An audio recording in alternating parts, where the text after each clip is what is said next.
This is an official welcome to all of you to join in this process. I have to tell you a little bit about this particular workshop and its history and how it was conceptualized. We came up with this idea about a year and a half, 2 years ago, in light of the prospect for a solution to the cyclone. And as you know, we're all hopeful that things are going well. Unfortunately, they reached the culminating point last month and we had a collapse of the talks. But I can assure you, we have seen this cycle so many times, it was not new. When you experience it the first time, you can go into a depression, a collective depression. And I already noticed here, from last year when I was here, this time around, people are deflated. They are dispirited. But they are cycles. I think the important thing to remember is whether each cycle brings us closer. The idea that the pathway from conflict to resolution in a straight line is a myth. There is no such thing. You go backwards and forwards. It's more like so. So, in light of how close the negotiations came this time, there is a side to what has happened that is very hopeful because they have discussed issues that we've never discussed before. And of course, as you know, the security issue was critical. That led to the collapse. Compared to other negotiations, there were issues that they discussed this time around that they never touched before. So you have to see it in that perspective to remain hopeful. Otherwise, you get depressed and you say, to hell with everything, and I resign. We have a running joke with my colleague and friend, Birol Yeşilada, who is Turkish Cypriot. We have a running joke that every time there is a disappointment with Cyprus, we're going to change our names, denounce our country, denounce our communities, assume completely different names and have nothing to do with Cyprus. But we always end up coming back. John Smith. We always end up coming back. So it's very important when we engage in a process like this to keep the bigger picture in mind and to also consider that the outcome of workshops like this adds to the process.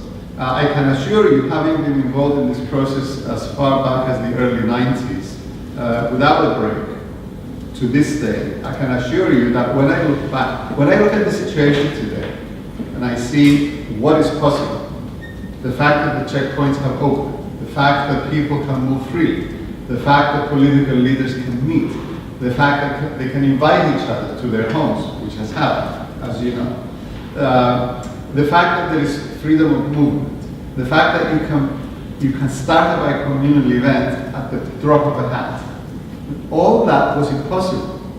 And a lot of what is going on today that is endorsed officially are recommendations that we made 10 years ago and 15 years ago. I will never remember when I was ready to relocate to the US, there were some events here that were taking place. And it was one of the first events in which none of us were involved. It just emerged out of the people that we trained to work with. And at that point I knew that I was not needed anymore. And it was time to move on. And it was also a period of time when we were reflecting on what would be the next level. We did hundreds and hundreds of workshops and hundreds of groups were formed. Some of them are still functioning. Some of them dissolved and others emerged. And we were reflecting on what would be the next level. And the next level, of course, we reflected at the time, was to institutionalize bi-communal cooperation. To institutionalize in a legal way, by way of actual institutional entities. A bi-communal school, a bi-communal business, a bi-communal NGO. But as you know, the practicalities of this was very difficult because of the regime that we have, where we have mutual non-recognition. So you can never really register anything that is bi-communal. And we thought that would be the next level. But at the same time, we thought, well, we may not be able to do it here, but we may be able to do it overseas. And at that time, Portland State University, where I work today as the director of the Peace and Conflict Studies Department, offered me a job as a professor in the field. It was a very difficult decision for me to make because, you know, you're settled here, here is your life, here is your home. I remember looking at the map, the globe on my desk, you know, Portland State University, Portland, Oregon, where is that? And I looked at the map, it's halfway around the world. So it was a very big decision. But watch. I got an invitation initially to go to Portland State University just to an acquaintance meeting, you know, with the administration, with faculty, with students, graduate students, and the broader community. And this is how the university set it up. And at one point, it was during an evening presentation that I was delivering, the dean walked up to me and he said, you know, there is another person here, another professor he would like you to meet. He was a little bit reluctant because he knew I was from the Greek community, and this other person was a Turkish Cypriot. And I said to the dean, I said, you know, this is what I do. I meet with Turkish Cypriots all the time, so it wasn't new. And when the gentleman walked into the room, I looked at him, and then he looked at me, and then he smiled, and I smiled. Why? This was in 2002, because 3 years earlier, we met here in the Buffers, in that building. So, and it was a time when the S300 issue. Yeah. You know, it was very controversial at the time. Do you know what we're talking about? Yes. The S300 issue? Yeah. And there was a lot of worry that that whole process of buying these intercontinental missiles on the Greek side would trigger another flare. You know, Turkey declared that if they land on Cyprus, they would take them out. You know, we thought, you know, war. The U.S. and the U.S. Congress, they sent representatives to Cyprus to convince people and the leadership not to proceed with this. There was an area where really rampant. You would turn on the TV, and it was all about war. It was all about assessing what weapons each side had, and if we clash, what the outcome would be. So we were in a war environment. And the great worry that we had at the time was that in creating a war climate, the movement from a war climate to an actual incident shrinks. And you end up with, you know the term, self-fulfilling prophecy. If you talk about something long enough, you make it happen. And at the time we thought, well, we need to do something different. We need to inject into public culture an alternative vision and an alternative dialogue about the Cyprus problem. And what we did at the time, we went to the US Embassy and we said, if you guys are interested in solving the problem, here are some options. And what we recommended was to finance a series of workshops, pretty much like this one, that would bring together, we actually brought together the number 2 in each of the political parties, leaders from the labor unions, academics, and we also had the 2 key people from the respective central banks. So it was a very high-level event. But we had the umbrella of the US Embassy and the umbrella of the United Nations. At the time, if you didn't have an umbrella like that, you couldn't have a right community. So we got together and we gave them the following question. The question was that if the Cyprus problem is resolved, don't know how, but we want you to assume that the Cyprus problem is resolved. How will it impact the economy on the level of families as well? So essentially, it was an introduction of the concept of the peace dividend. Those of you who do conflict resolution should know this. Now, I look at the media and everybody's talking about the peace dividend. At the time, the concept was unknown in Cyprus. We even had experts come from the US. We said to the US Embassy, we need to do this very empirically. So we had experts. They took statistics from the 2 sides and they assumed that if there is a resolution, how will it impact tourism? How will it impact the building industry? How will it impact, all the major sectors of the economy? And the outcome was huge. It was obvious that a solution would have a tremendous impact on raising the standard of living in Cyprus. And we published it. Now, during that meeting, Biro Yeşilada was flown from the US because he's a political economist. And he participated in this process. He was actually sitting next to me. We exchanged cards. So 3 years later, I'm called to go to Portland State, and he shows up. And I thought, well, this is rather serendipitous, you know, that I meet this guy whom I met in the barber shop. So since 2002, we launched what we call the Peace Initiatives Project that focuses on Cyprus. Because part of my agreement to accept the position, Portland State, and relocate from Larnaca to Portland, which was a big decision. Part of the understanding with the university was that we will build a bridge from Portland back to Cyprus. Okay, and that work I do jointly with Birol Yeshiva. We do a lot of presentations together. We do a lot of research together. We bring students here who do research. They do their internships. Some of them have done their thesis on Cyprus. And we also did consultancy by invitation for the State Department. For example, in my case, every time the U.S. ambassador changes, as soon as they get confirmed by Congress, they have to go through a certain training about the country in which they will be stationed. So every time it changes, the State Department contacts me, and I'm one of the persons that briefs the new ambassadors to Cyprus during that period of time. So, and it's a great opportunity, and all the things that we have done and learned through our activities have shaped the perspective and the consultancy that we do with the State Department on Cyprus. And a lot of what we recommend, I see them showing up, you know, in the meeting. So I'm giving you this perspective to show you that the process of peace building has many levels. It's very multi-dimensional. It's never one thing, but it's the momentum that you build and the critical mass that you create around creative ideas, around projects, around engaging people from all levels. When we started the bicommunal movement in Cyprus, it was really initiated by people, what we call the middle level.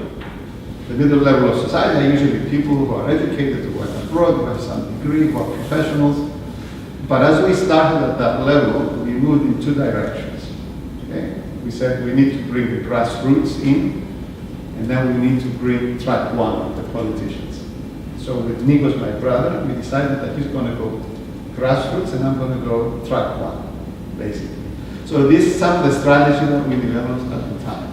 And we actually pulled in people, you know, for example, the co-villagers event, grassroots.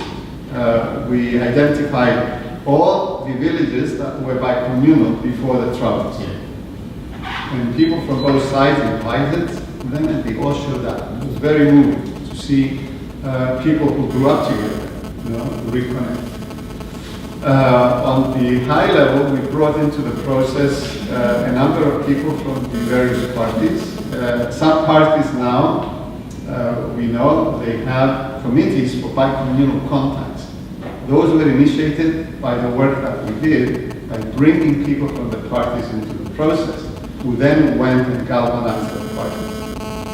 There was a point I remember when we had Serdar and Gedi.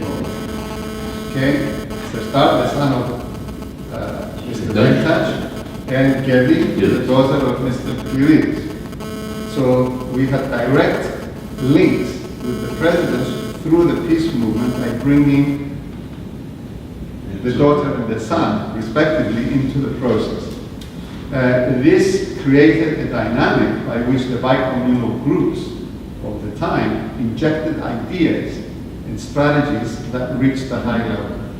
So I can go on and on as to, you know, how this went, but I wanted to give you a little bit of that history, which precedes our meeting here. And our meeting here, I think, should be viewed as continuation, as a form of continuation of that process.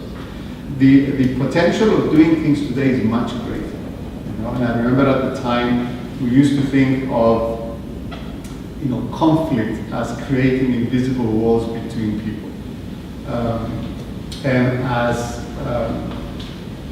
posing a challenge of creating space for bicommunal events.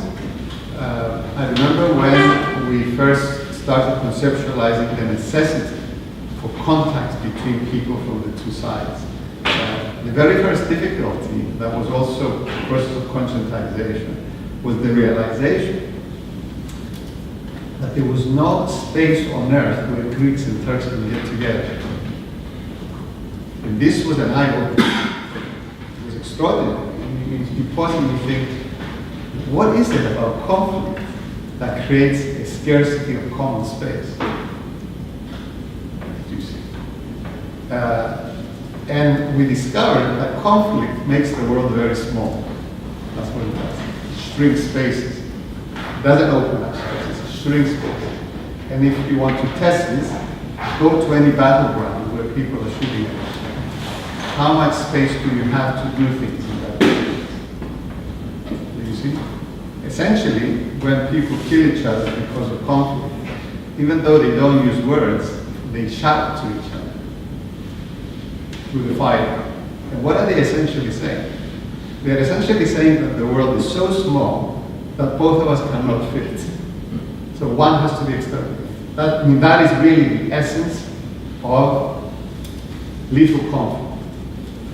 Now, when you're talking about peace, you want to move in the other direction. You want to move away from the battlefield. You want to move away from the hatred, away from the animosity, to create at least minimum space within which you can start dialogue, you can start cooperation, you can start joint engagements from the most simple to the most complex challenge of the conflict. And that's when you begin to transform a situation where there is no common space to a situation where you have space. And we discovered that the more bicommunal engagements we have, the more space was created. So when I think of way back how much space we had to work then and how much space there is today, it's huge. Even though the problem is still not formally resolved. We used to think of an invisible wall. Anytime you have conflict, the wall comes up, and it's impenetrable. But with peace work, you create cracks in the wall. And each time you create cracks, there's a little space, and you work in there. And then it cracks even more. And then there is more space. You see? It's a bit of a metaphor. And if you create enough cracks in the wall comes down somehow. In 2003, you mentioned when checkpoints were open. That was a huge change because it created space to do things.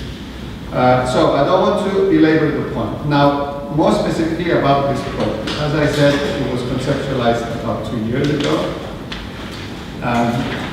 The institutional context of this project comes from Portland, Oregon, and it involves two entities. One entity is Portland State University, where I work, and specifically the Department of Conflict Resolution, where I work, and the Hatfield School of Government, where Hiro Yeshiva works. So the Hatfield School of Government and the Department of Conflict Resolution of Portland State University together are initiating this. But we are doing it in partnership with the Rotarian Action Group for Peace. Rotarian Action Group for Peace. If you go www.Rotarian Action Group for Peace, one word, .org, you will see a website. You will actually see on this website a lot of projects that the Iraq for Peace, as we call it, for short, has initiated, one of which is the Cyprus Friendship Program. Interruption, but I think while filling the application, it was also loaded to our computers. Yeah. But to complete the picture, the Rotarian Action Group for Peace, I'm one of the co-founders of the Rotarian Action Group for Peace, with a few other Rotarians, one of whom is Mr. Al Jubitz. He is a very generous contributor, morally and financially, to anything that has to do with peace. To give you a little bit of a sense of his work, when I met him way back 2003, 2004. He was very interested in the work that we were doing in Cyprus, and it was about a few weeks before I was due to bring a class here. And he said to me, "So you're taking the students to Cyprus?" I said, "Yeah." "When are you taking them?" And he said, two and a half weeks. And he said, "Can I come?" I said, "Absolutely." He jumped in the plane and he came, he saw Cyprus. He became very, very impressed with the work. He tasted And- Rasulullah. Yes, and he has since been an advocate of Peace for Cyprus and a great supporter of the work. We did several very high-level workshops in Portland, some of them on the East Coast. They're financed by the Jubitz Family Foundation, because they have a foundation. One of them, in fact, was a very high level where we brought political leaders from the two communities, as well as from Greece and Turkey. That was a highlight. So, together with Alphonse and others, we founded the Rotarian Action Group for Peace. I don't know if you know much about Rotary, but it's probably the biggest civil society organization around. It has about 36,000 clubs in over 120 countries. They also have a number of areas of focus that they work in. I will give you a little bit of information about them. There are 5 areas of focus that Rotary International works in. Disease prevention and treatment, this is around the world. It's water and sanitation. For us, we take this for granted, but other countries, it's a big challenge. Maternal and child health, it's another area of focus. Basic education and literacy. Economic and community development, but also the area of peace, conflict prevention and resolution. The area of peace, conflict prevention and resolution as an area of focus has become primary over the last, I would say, 10 to 15 years. And it's really a spearhead that guides a lot of the activities that Rotary International is involved in. The Rotarian Action Group for Peace that we created is a kind of semi-autonomous international organization that focuses on this particular area of focus. So that's the context. Now, to bring it together to our workshop here, the Rotarian Action Group for Peace and Portland State University are co-sponsors of this event. The funding that we got for this phase of our project came from 2 sources. It came from the Rotary Club of Portland, because I went there, they know who I am, they know the work that we have done, they have some funds and they allocated a chunk for this event. The other piece of our funding comes from the Jubitz Family Foundation. This is a foundation that the Jubitz family created, and it has 3 areas that they finance. Projects that have to do with the environment, children, and peace. Okay? So the challenge for us is to be creative and productive here, because our funders, I have to report back to our funders. And I think, given my experience with these workshops, I think we can be creative and produce something that is substantive as a first step. And when I go back, I have to get busy submitting a much larger grant to take us to Belfast, to see the work that they have done there, because they face similar challenges. And finally, to take you all to Portland State University to put together a kind of white paper where you articulate your analysis, your diagnosis, your creative work, and also your recommendations. Because essentially what we are looking at here is, at least for this weekend, we will do a diagnosis of the state of affairs on the two sides with regard to formal education. And we want to approach that from the perspective of whether the elements that make up the 2 educational systems are divergent or convergent, or whether some are divergent and others are convergent. And to assess them from the perspective as to whether they impede or can support a process of mutual understanding, reconciliation, and peace. especially in the event of a settlement. Because if we have a settlement, everything will change in Cyprus. And education, as you know, is the main agent of socialization. It's the main agent of formal socialization. There's also informal socialization. So the question that poses itself at this historical juncture, far more important. In this issue we can never address to the level of, in such a comprehensive way as we will do here today, because it was not timely at the time. But now it's timely. Because if we do get a settlement, how will the educational systems function? Will they support the peace process and bring it to completion? Will they add to a culture of peace? Will they add to understanding? How will they treat history? You see, there are all these issues. If we ever have a settlement, will the educational system, because of the way it has been built over the years, militate against the settlement, be eroding the settlement because of what's going on in the educational system?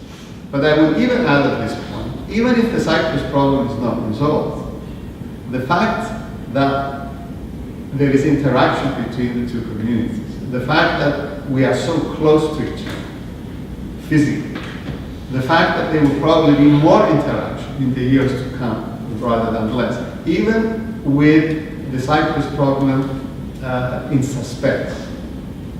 The educational issue is still a very important and very primary reality to look at. So this is really the context. I don't want to say anything more at this point. I want to pause for some questions before we start the process, correct? And so I'm wide open. Does it make sense what we're saying in terms of the context? Thank you very much for your definitions. Very understandable. Any comments or questions, please? Yes. Okay, will we be focusing on the history side of the education, or like global education or human rights related things? Really, there is no formula, there is no Constraint. mandate on our part that is imposed in any way. It's wide open. It's really wide open. But the issue of history is critical. Let me take you back to the 50s to underscore how important history is. When Cyprus was under British rule, the administration, which at the time was British, didn't want to touch education at all, except one subject on both sides. He wanted to control the history lessons. Now, why that is the case, we can discuss that. Okay, it's very interesting. But there's many ways to think about history as a narrative that is part of the educational system. You can think of, for instance, how has the conflict impacted the recording of history? I remember we had lots of bicommunal events where we actually talked about history, and I remember our first shock was how different the narratives were on the two sides. You see, it was very shocking. And then, of course, we reflected on why is that the case. And there's a lot of historical reasons as to why the historical narratives were so divergent. And then Nikos came up with the walk through history. Yeah. Remember that? You know this project that We Nikos experienced it and we saw lots of benefits. Yes, Nikos, my brother, he does this with high school kids. Yeah. He calls it the walk through history. And what they do, they put down in the ground two timelines, with dates. Yeah. And then each side is supposed to highlight the historical events that are part of their historical memory, which has to do with schooling, which has to do with the broader culture, and they mark them. Okay, so Turks, Greeks, okay, and they create this pathway, and then he has everybody walk through, calls it the walk through history, and they look at each side.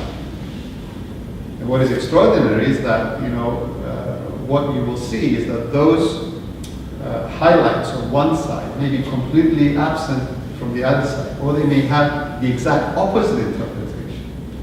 You the highlights of one side were repressed by the other side, and vice versa. It's as though you have, and history is very interactive, as you know, so there's an action here, and then there's an action there, and interact. But then when the narratives are written, it's like history is split, okay? And one side has its highlights, and the other side has its highlights. But the issue of history is going to become very important, especially if we have a settlement. How will history be written? Who will write it? What will be the terms of reference for writing history? How will you teach the history of the past?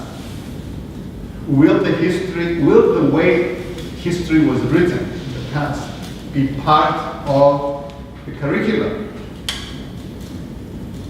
And there's lots of examples to reflect on. You know, there are two countries that did a lot of work on the historical narratives were France and Germany after the Second World War. You know, how do you write the history of the past?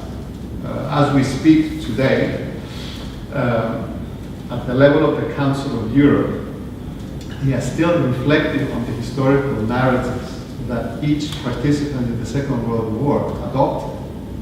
There are basically four. There's the Western European narrative, where they say, okay, the Allies were the good guys, the Axis power were the bad guys, you know, we won, liberation of Europe, 1945. Okay. After the collapse of the Iron Curtain, 2 more minutes.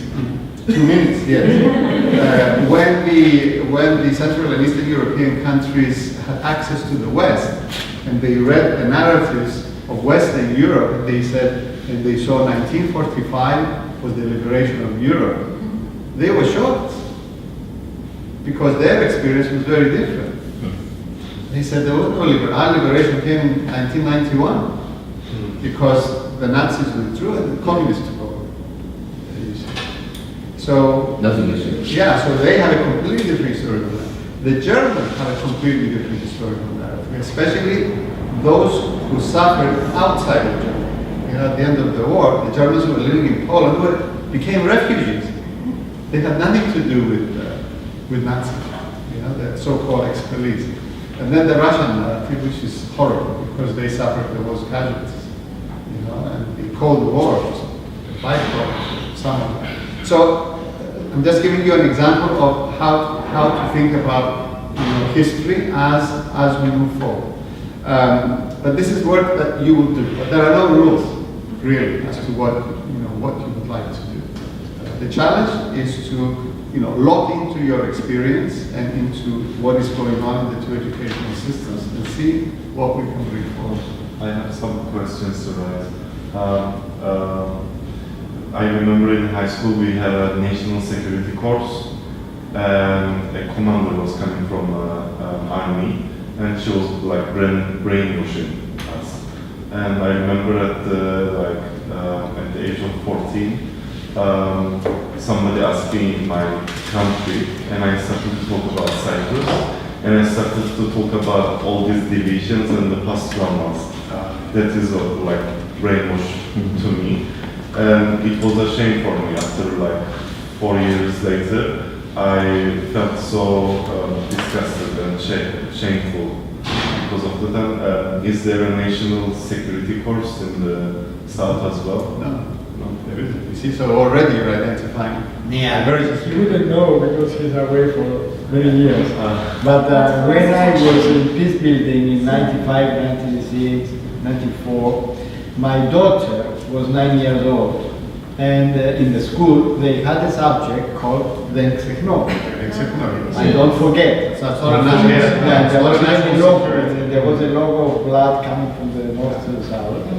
And when every Wednesday, I was spending 3 or 4 hours with Harry and 16 Turkish Cypriots and other people here in Lydra Palace, and my daughter was asking me very often. She says,